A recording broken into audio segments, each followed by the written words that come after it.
Assalamualaikum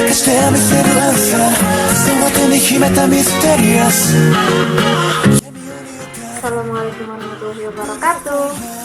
Hai teman-teman, berjumpa lagi dengan saya Diana Fitasari. Pada kesempatan kali ini kita akan sedikit membahas terkait tentang KMS. Ada yang tahu apa itu KMS? Bukan Kartu Indonesia Menuju Sehat ya.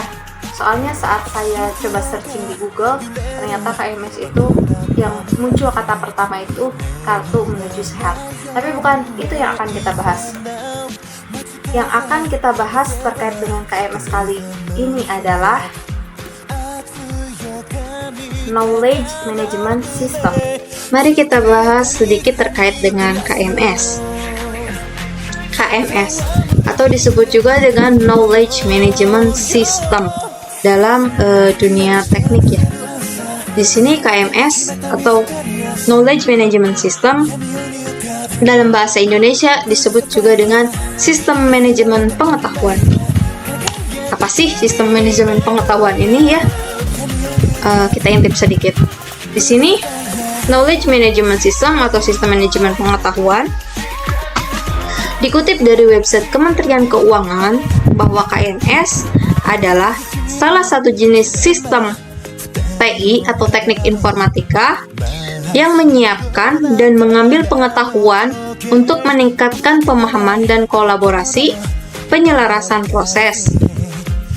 Jadi sederhananya, knowledge management itu diartikan sebagai proses menciptakan, mengumpulkan, membagi, menggunakan, mengelola suatu pengetahuan dan informasi dari sebuah perusahaan.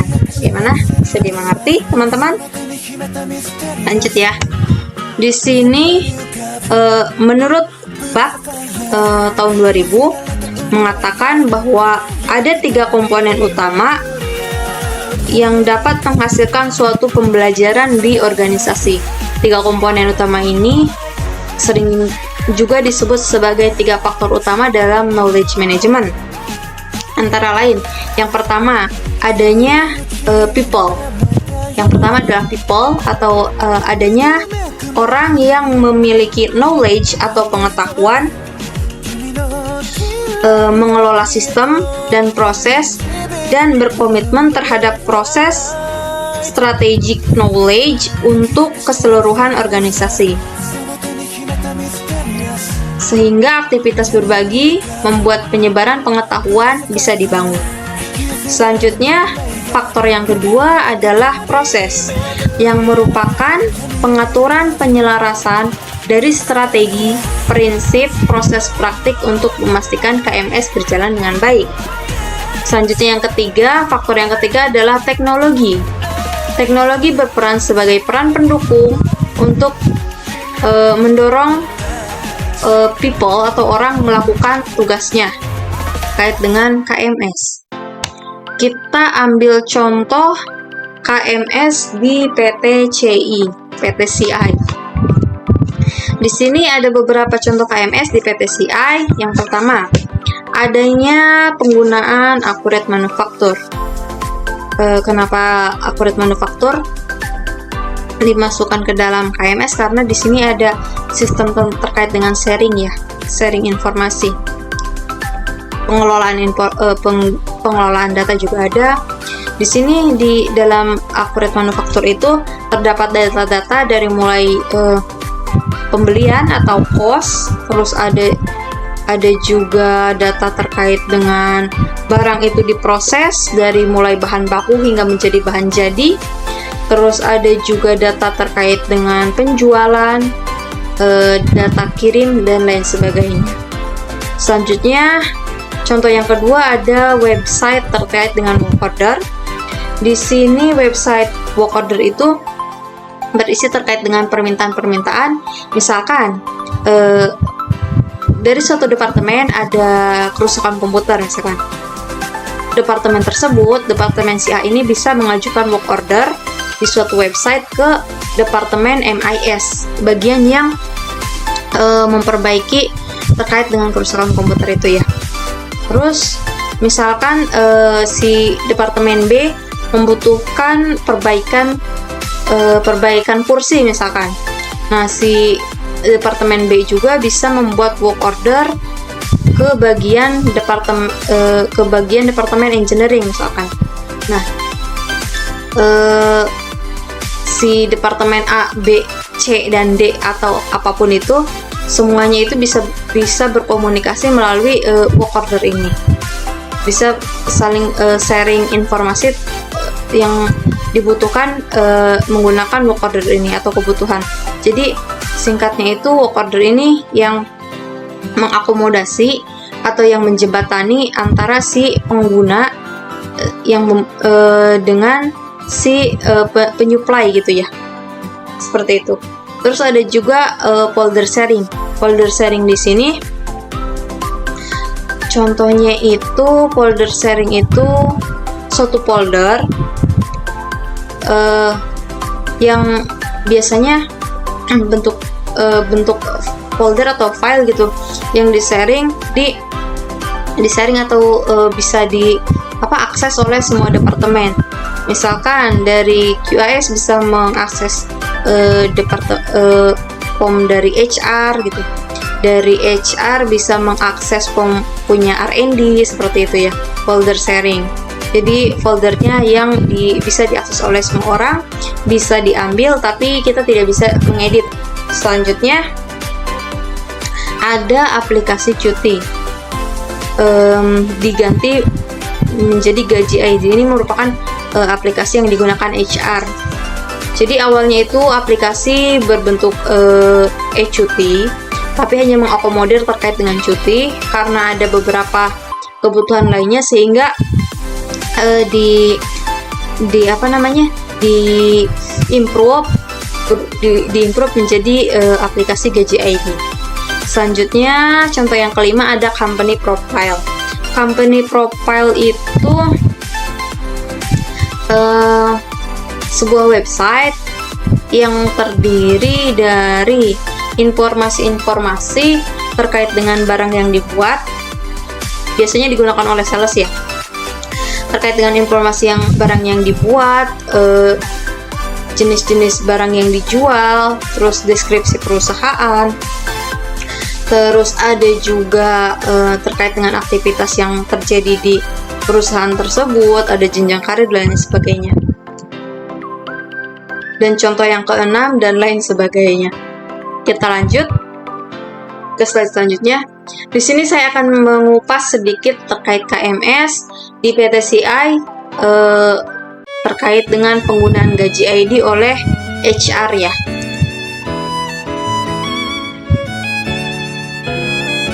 Data-data yang bisa diakses di gaji ID sebagai saya nilai sebagai nilai KMS terkait dengan aplikasi gaji ID ini. Jadi si gaji ID ini bisa diakses melalui mobile dan website. Data-data yang di-sharing atau yang didapat dari penggunaan gaji ID itu antara lain ada data cuti dan data sakit, ada juga data shift dan absensi, terus ada juga data terkait dengan pengumuman, terus ada juga data terkait OT atau disebut juga lembur ya, terus ada juga terkait dengan slip gaji. Kita coba bahas sini ya satu persatu. Pertama di sini ada user interface dari gaji ID yang digunakan oleh PTCI untuk login. Nah, untuk login sendiri diperlukan verifikasi. Tampilannya seperti ini. Verifikasi itu ada yang menggunakan password, ada juga menggunakan fingerprint ya. Menurut saya si gaji ID ini termasuk ke dalam jenis KMS dengan pengetahuan eksplisit, yaitu terdokumentasi atau direpresentasikan di media tertentu, bukan termasuk pengetahuan tacit atau pengetahuan yang di dalam pemikiran atau di dalam kepala manusia ya. Mungkin kalau misalkan yang di dalam pemikiran kepala manusia itu lebih ke kayak misalkan diskusi antara departemen satu dengan departemen lain, atau misalkan brainstorming sehingga menemukan ide baru atau pengetahuan baru gitu. Itu masuk ke dalam pengetahuan tacit. Atau bisa juga terkait dengan aplikasi pertama itu kan ada cuti ya, aplikasi e-cuti. Si gaji ID ini kan awalnya itu kan e-cuti ya. E-cuti itu terlahir karena adanya diskusi antara HR yang memiliki kebutuhan terkait dengan data cuti karyawan yang biasanya kan di filing gitu ya. Terus kesulitan untuk mengakomodir atau mengakumulasi. Jadi tiap orangnya kan manual tuh datanya, sehingga si HR itu butuh data yang biar lebih cepat, gimana gitu caranya.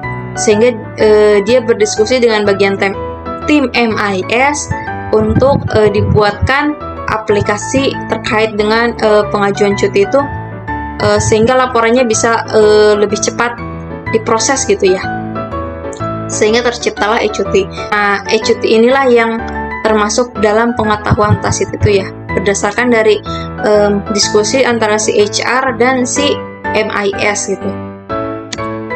Lalu selanjutnya kita masuk ke tahap selanjutnya. Di sini ada tampilan halaman utama dari gaji ID. Di sini kan ada beberapa informasi ya. Di sini ada yang dari PC, login PC, saya menggunakan akun dari admin, dan ada juga login dari handphone. Di handphone itu saya menggunakan login user atau penggunanya ya. Untuk dari admin sendiri ini kita bisa lihat nih, di sini ada data terkait dengan jumlah karyawan aktif, terus ada juga data ulang tahun. Jika di hari itu ada yang ulang tahun ya, nama-namanya akan ada di bawahnya terlist gitu ya, namanya siapa aja gitu. Sebagai user, saya di sini bisa melihat mendapat informasi terkait dengan akun siapa yang login, terkait dengan informasi akun. Terus ada juga di sini jumlah sisa saldo cuti yang masih dimiliki. Lalu ada juga tampilan aplikasi-aplikasi yang bisa digunakan. Terus di bawah juga ada beranda, riwayat, dan profile. Selanjutnya untuk ini kan data di sini admin bisa bisa melihat terkait dengan cuti kehadiran karyawan cuti hari ini dan karyawan sakit hari ini. Si karyawan yang bersangkutan juga bisa mengakses data-data tersebut seperti di slide selanjutnya. Di sini ada tampilan siapa saja sih yang cuti hari ini gitu. Ini datanya di-share ke semua departemen atau semua pengguna akun. Nah, dari data ini, data bisa diakses oleh semua departemen sehingga lebih efisien dalam pendataannya. Di sini contohnya itu kan HGA biasanya butuh data untuk mendaftarkan catering gitu, pesan makan untuk hari ini berapa orang gitu, untuk berapa orang. Nah, si GA ini tidak usah menanyakan lagi ke departemen jadi si GA ini tidak perlu lagi menanyakan terkait dengan siapa aja yang masuk ke tiap-tiap departemen gitu. Dia tinggal mengambil data dari si aplikasi ini, si KMS ini, karena sudah men-share terkait dengan siapa aja sih yang nggak datang hari ini gitu. Selain itu juga si atasannya itu bisa tahu gitu siapa aja sih yang nggak masuk hari ini dari departemennya yang dia pegang gitu. Jika misalkan banyak orang kan pasti dia juga butuh orang untuk membackup beberapa orang yang nggak masuk itu gitu, sehingga dia bisa lebih cepat gitu dalam mengatasi masalah terkait dengan kekurangan manpower itu gitu, kapasitas terpasang. Baik, selanjutnya di sini ada KMS. Nah, KMS itu leadership yang bisa diakses oleh seluruh karyawan yang bersangkutan untuk memantau jam kerja. Si admin ini melaporkan terkait dengan jam masuk seseorang, sehingga tampilannya handphone itu kan user ya. Si user itu bisa tahu dalam minggu ini saya itu masuk jam berapa gitu. Untuk tanggal-tanggalnya itu kan ada keterangannya di sini. Masuk jam berapanya, terus tanggalnya. Terus selain melihat jadwal dia kerja di minggu ini misalkan ya, terus dia juga misalkan udah pengen lihat nih hari kemarin itu saya telat atau tidak gitu. Si user bisa akses data absensinya di sini. Ada aktual di absen, ada sharing terkait dengan aktual di absen, sehingga bisa tahu nih kemarin itu telat apa enggak gitu. Untuk laporan kehadiran dia gitu. Nah, selanjutnya di sini kita lihat nilai KMS untuk sharing terkait dengan pengumuman. Si pengumuman ini bisa diakses lebih cepat oleh semua karyawan. Jadi si HR itu nggak perlu lagi tuh nempel-nempel pengumuman, ngeprint nempel pengumuman di tiap tempat gitu ya, di tempat-tempat tertentu. Dia tinggal menuliskan pengumuman di aplikasi itu, sehingga bisa diakses lebih cepat oleh karyawan yang bersangkutan, yang memiliki akun. Selain tadi ya, ada datasheet, terus ada juga pengumuman, terus ada juga terkait dengan jadwal jam masuk gitu. Di sini juga ada info terkait dengan lembur. Info lembur yang dilakukan karyawan di sini, si atasan melakukan misalkan diketahui hari ini ada lembur gitu ya. Si atasan meminta biasanya si atasan mengumumkan siapa aja yang lembur hari itu. Lalu si pengguna, si user atau bahannya itu mengajukan terkait dengan lembur. Ada perintah atasan untuk lembur, lalu si user mengajukan untuk lembur melalui aplikasi ini.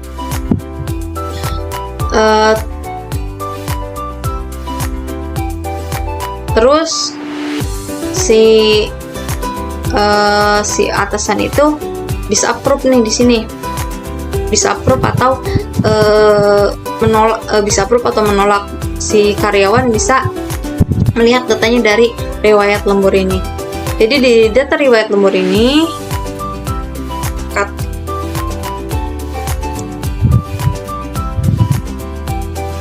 banyak yang di-file. Selanjutnya terkait dengan info lembur yang dilakukan oleh karyawan. Di sini biasanya atasan itu memerintahkan lembur.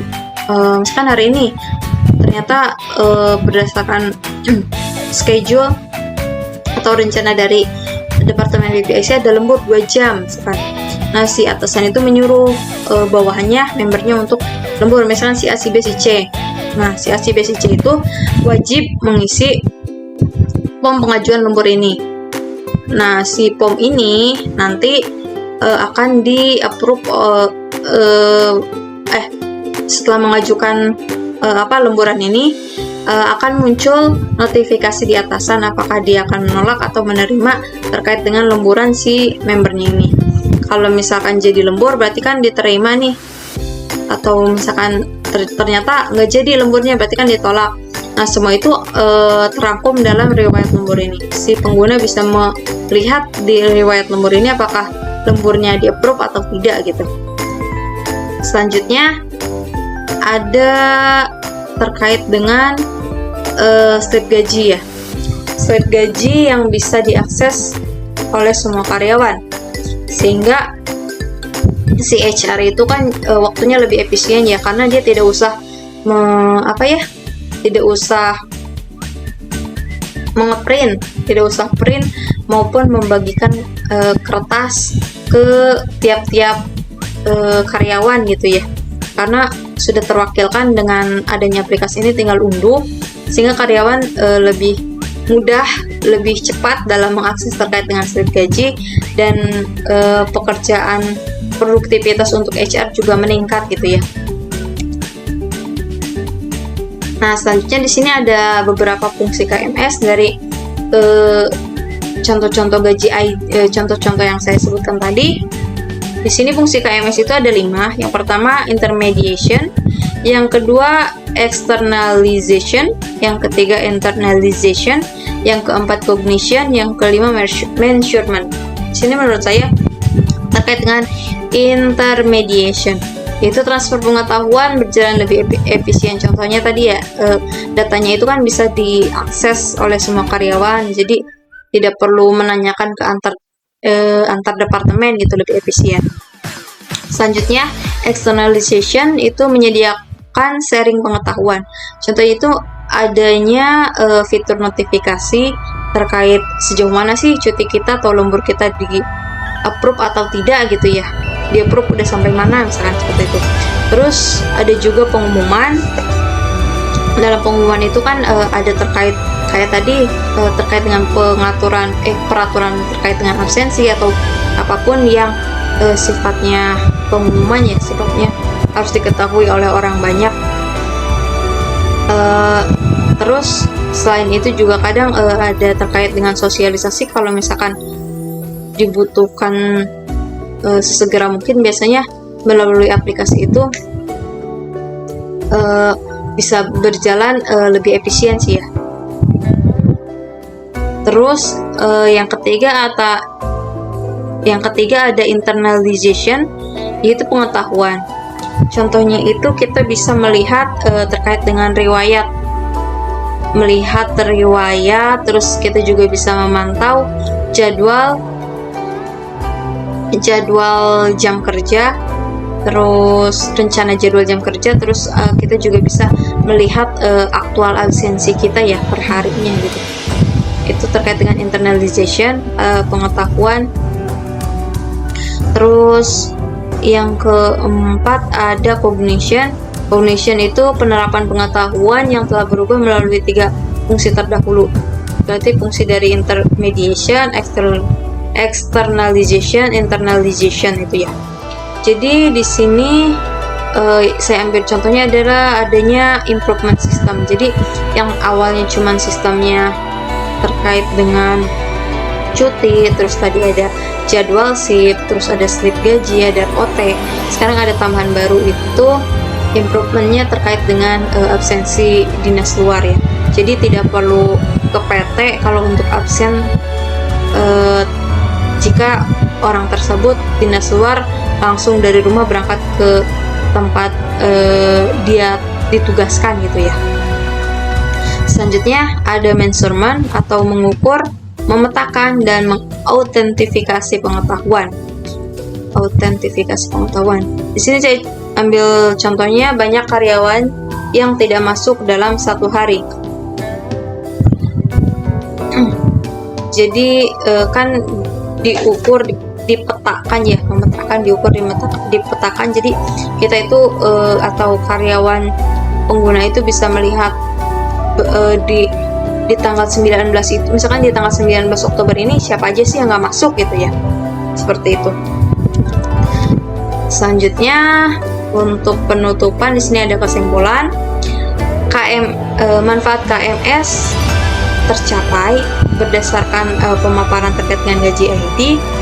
Manfaat KMS tercapai karena lewat aplikasi itu lebih hemat waktu dan bebas kertas ya, penggunaan kertas.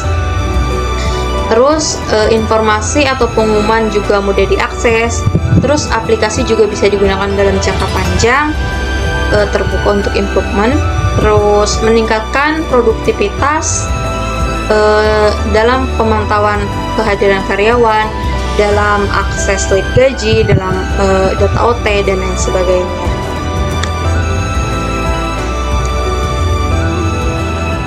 Baik, cukup sekian presentasi dari saya. Kurang dan lebihnya mohon dimaafkan. Saya sadari dalam penyampaian masih banyak sekali kekurangan ya.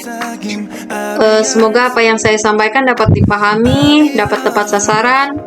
Saya juga ingin mengucapkan terima kasih kepada Bapak dosen pengampu, Bapak Parman Suparman MSI, yang telah berbagi ilmu terkait dengan KMS. Semoga apa yang saya sampaikan ini bisa diterima dan bisa bermanfaat bagi kita semua. Jika ada koreksi silahkan disampaikan. Akhir kata, billahi taufiq wal hidayah. Wassalamualaikum warahmatullahi wabarakatuh. Sampai berjumpa di video-video selanjutnya. Wassalamualaikum warahmatullahi wabarakatuh. Bye bye.